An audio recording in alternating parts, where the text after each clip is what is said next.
Hey there, August 4th. Thanks for joining me. Tons of news this week. Really interesting numbers, at least if you're a geek like me on the numbers. So let's just jump into it. But before we do, all of you that have subscribed, hit the notification bell, thank you. But there's still a tremendous amount of people watching these videos. Last week it was in the neighborhood of about 3,000. That's tremendous for me, watching these videos who have not subscribed, haven't hit the notification bells. So do me a favor, let's stop right here, hit subscribe, hit the notification bell, and then that way when the numbers come out next week, you'll get a notification.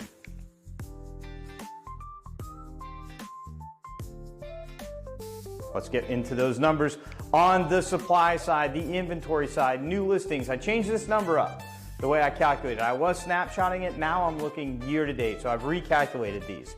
So far, we brought 1,790 listings on the market, new listings on the market this year. That's up 43 from last week. At this point, last year, we're at 1,796, pretty much the same number. Back in 2020 at this point, we're at 2,398, so we're 25% less than where we were with new product coming on the market 25 years ago. Currently for sale, this number has dropped significantly. We're down to 835 properties on Hilton Head Island for sale. Last week we were at 1137. So what happened between last week and this week? The end of the month. A lot of people list their property and they run that date on the listing through the end of the month. So on the 1st, we have kind of a wave of expired listings, and that's what's happened. Down to 835. Where were we at this point last year? 869. Again, pretty close. 4% lower a year ago than where we are today. Back in 2020, we were at 1,633, almost 50% more than where we're sitting right now. So that inventory shrinking is a really important sign as we go. Why is it shrinking? Well, people are giving up.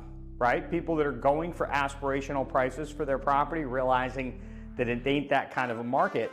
But those same people need to realize if they go for that aspirational price, if they just sell for what real market value is instead of that aspirational price, on the other end of that transaction on the buy side, man, there's some good deals out there. And so let's jump into the demand side. Pending sales so far this year, 1,260, that's up 8 from last week. At this point last year, we were at 1,382, roughly 9% higher than where we are right now. So the sales activity is definitely less than where it was last year. 2020, 2,252. That's 44% more than where we are right now. So the sales activity is definitely off, but inventory is still super, super low, especially after all the expires last week. Closed sales, 1,203 year to date. That's up 60 over last week. So we had 60 sales closed in the last week. Last year we were at 1,362 at this point.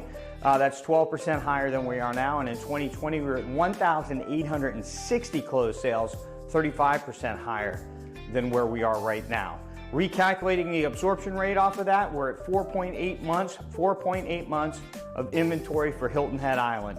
Last week we reported 10.2. At this point last year, we're at 4.5, so we're very, very close to that.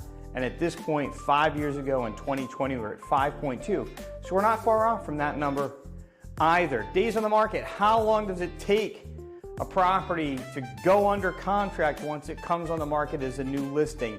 This last week, it was just 22 days. Now that's just the last week. We obviously had some deals that went together and closed quickly to drive that number down. Last week, we were at 84. At this point last year, it was 69. And way back in 2020 in that hot market, it was still taking 206 days for a property to sell at this point in 2020.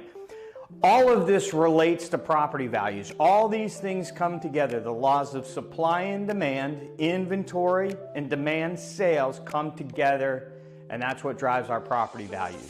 The median sale price on Hilton Head Island right now, $742,809. That's up 5.8% year over year. We were at $702,250 1 year ago today. 5 years ago today, 2020, we were at $397,188. So we're up 87% over the last 5 years. Our average annual rate of appreciation over the last 5 years is 13.3%. That includes maybe the best market that I've ever seen during the pandemic. So I stretched that out for you today. And we looked back 10 years and looked at what the average was over 10 years, kind of dilute the impact of the pandemic, 9.3%. So if you've been in the market for the last 10 years, the value of your property has gone up by almost 10% a year. That's pretty darn good, especially considering not only did it go up in value, but you got to use this wonderful asset. So if we round it all up for Hilton and Island, what are the numbers that you need to know? Inventory is down year over year, 3.9%. Sales are down year over year, 12%. But prices are up 6% year over year. And again, over the last 5 years, on average, prices are up 13%. Over the last 10 years, on average, they're up 9%. If you're a seller, inventory is dropping, right? There's no big sign in that. It always drops this time of year. As a matter of fact, it'll, for the most part, keep dropping right through the spring. We'll see a little bump this fall at the end of the rental season, where some people at the end of rental season, figuring that they collected all their rental income, will put their property on the market, but it'll be a small bump.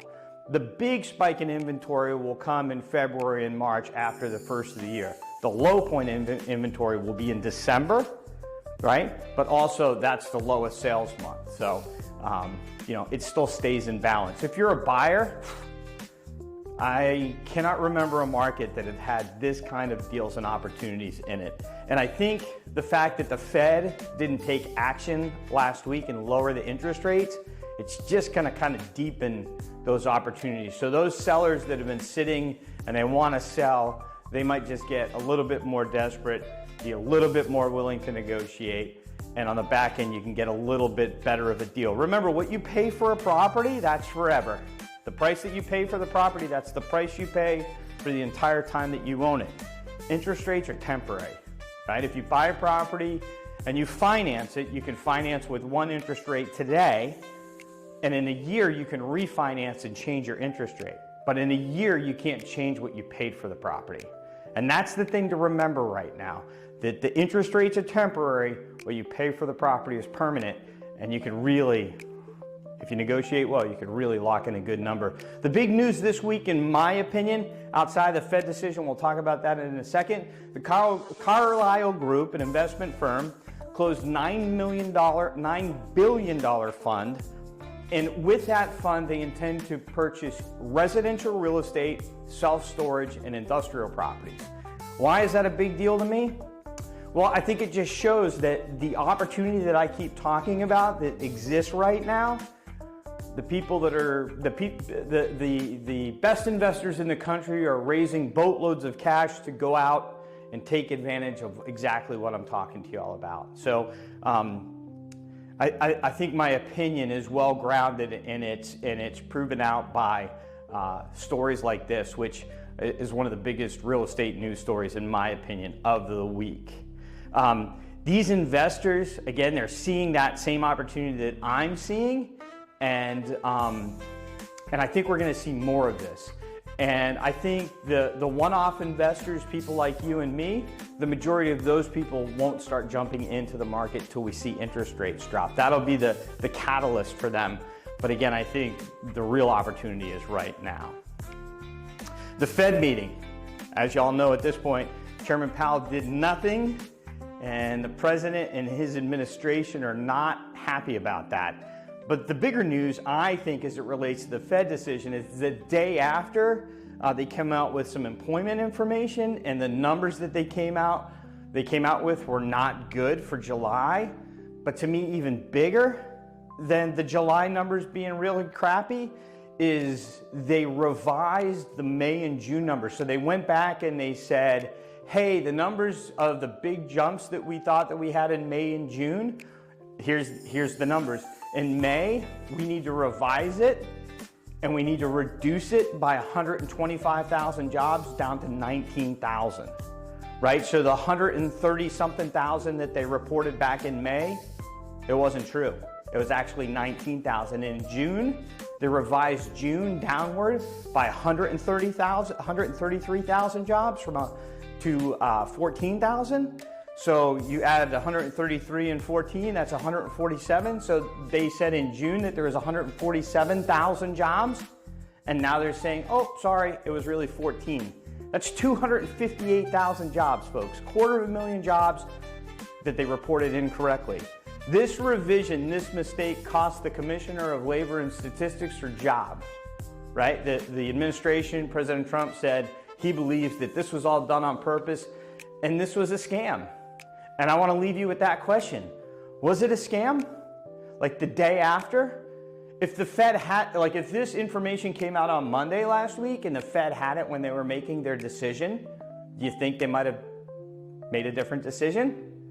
I'm interested. Let me know what you think in the comments, and we'll see you again next week.